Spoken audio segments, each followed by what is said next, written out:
الحمد لله وكفى وسلام على عباده الذين اصطفى أما بعد فأعوذ بالله من الشيطان الرجيم بسم الله الرحمن الرحيم يا أيها الذين آمنوا اتقوا الله حق تقاته ولا تموتن إلا وأنتم مسلمون। সমস্ত প্রশংসা আল্লাহ জাল্লা শানুহুর দরবারে, যেই মহান রব্বে করিম আমাদেরকে সুস্থতার নিয়ামত দান করেছেন। এজন্য আমরা আল্লাহ পাকের দরবারে অসংখ্য অগণিত প্রশংসা আদায় করতেছি, যেই প্রশংসার কারণে আল্লাহ তাআলা দুনিয়া এবং আখিরাত উভয় জগতে আমাদেরকে কল্যাণ দান করবেন। কোরআনে করিম থেকে এক টুকরা আয়াতে কারিমা তেলাওয়াত করেছি। আল্লাহ যদি তৌফিক নসিব করেন ইনশাআল্লাহ এই আয়াতে কারিমার তাফসীর করব। আল্লাহ রাব্বুল আলামিন কোরআনে কারিমের মধ্যে বলেন, ইয়া আইয়ুহাল্লাযীনা আমানুত্তাকুল্লাহ, হে ঈমানদার বান্দারা, হাক্কা তুকাতিহি, তোমরা আমি আল্লাহকে যথাযথভাবে ভয় করো, ঠিক যেইভাবে ভয় করা দরকার। ওয়ালা তামুতুন্না ইল্লা ওয়া আনতুম মুসলিমুন, এবং পরিপূর্ণ মুসলমান না হয়ে কবরের ডাকে সাড়া দিও না। আল্লাহ রাব্বুল আলামিন এই আয়াতে কারিমার মধ্যে আমাদেরকে মেসেজ দিয়ে বলতেছেন যে তোমরা পরিপূর্ণ মুসলমান না হয়ে কবরের ডাকে সাড়া দিও না। এই আয়াতে কারিমার মধ্যে আল্লাহ তাআলা দুটি কথা বলেছেন।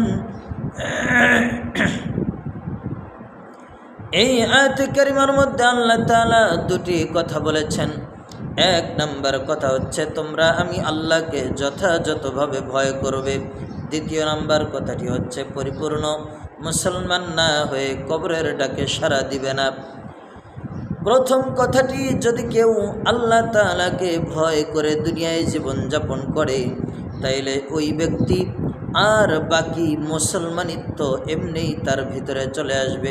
যখন একজন মানুষ আল্লাহর ভয়ে চলবে, তখন সে কোনো গুনাহের কাজে লিপ্ত হতে পারবে না, অন্যায় অপরাধী কোনো কাজে লিপ্ত হতে পারবে না, বরং সে গুনাহ থেকে বেঁচে অটোমেটিকলি মুসলমানের খাতায় নাম এসে যাবে।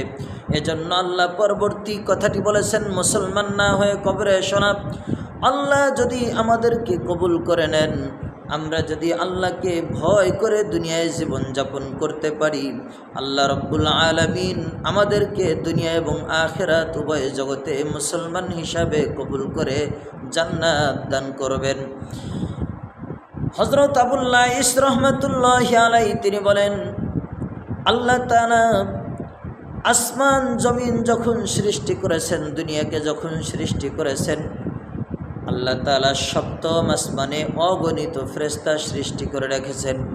এই সপ্তম আসমানের যত ফেরেশতা আছে, সকল ফেরেশতাগুলি সিজদারত অবস্থায় আছে এবং কিয়ামত পর্যন্ত এরা সৃষ্টির পর থেকে নিয়ে কিয়ামত পর্যন্ত সিজদারত অবস্থায় থাকবে। কিয়ামত যেদিন সংগঠিত হবে, সেই দিন এরা যখন উঠে তখন আল্লাহর ভয়ে ভীত হয়ে বলবে, আমরা তো যেইভাবে রব আপনার হক আদায় করা দরকার ছিল, আমরা সেইভাবে আপনার হুকুমের হক আদায় করতে পারি নাই, আমাদের কর্তব্য দায়িত্ব পালন করতে পারি নাই। আল্লাহ তুমি মেহেরবানি করে আমাদেরকে ক্ষমা করে দাও। ফেরেশতারা এই কথাগুলি বলবে।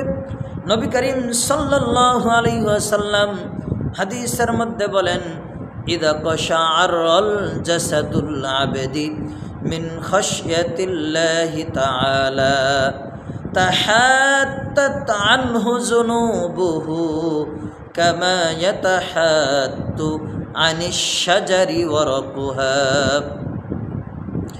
আল্লাহর রাসূল পয়গম্বর মুহাম্মদ সাল্লাল্লাহু আলাইহি ওয়াসাল্লাম তিনি বলেন, যদি আল্লাহর ভয়ে কোনো বান্দার হৃদয় কম্পমান হয়, হৃদয়ে ঝড় তোলে আল্লাহর ভয়ে, ওই ব্যক্তির গুনাহগুলি এমনভাবে ঝরে পড়ে যায় যেমনভাবে শুকনা পাতাগুলি গাছ থেকে ঝরে পড়ে যায়, শুষ্ক পাতাগুলি গাছ থেকে ঝরে পড়ে যায়, ঠিক একই রকমভাবে আল্লাহর ভয়ে ভীত বান্দাদের শরীর থেকে এই রকমভাবে গুনাহগুলি ঝরে যায়।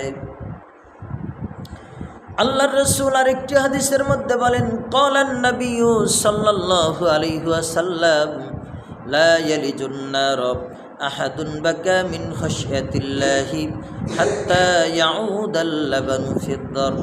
আল্লাহর রাসূল পয়গম্বর প্যারা নবী মুহাম্মদ সাল্লাল্লাহু আলাইহি ওয়াসাল্লাম তিনি বলেন, যদি আল্লাহর কোনো বান্দা আল্লাহকে ভয় করে, আল্লাহর কোনো বান্দি যদি আল্লাহকে ভয় করে, আল্লাহর ভয়ে কান্নাকাটি করে, চোখ থেকে অশ্রু গড়ায় ফেলায়, ওই ব্যক্তিকে জাহান্নামে দেওয়া অসম্ভব। কেমনভাবে অসম্ভব?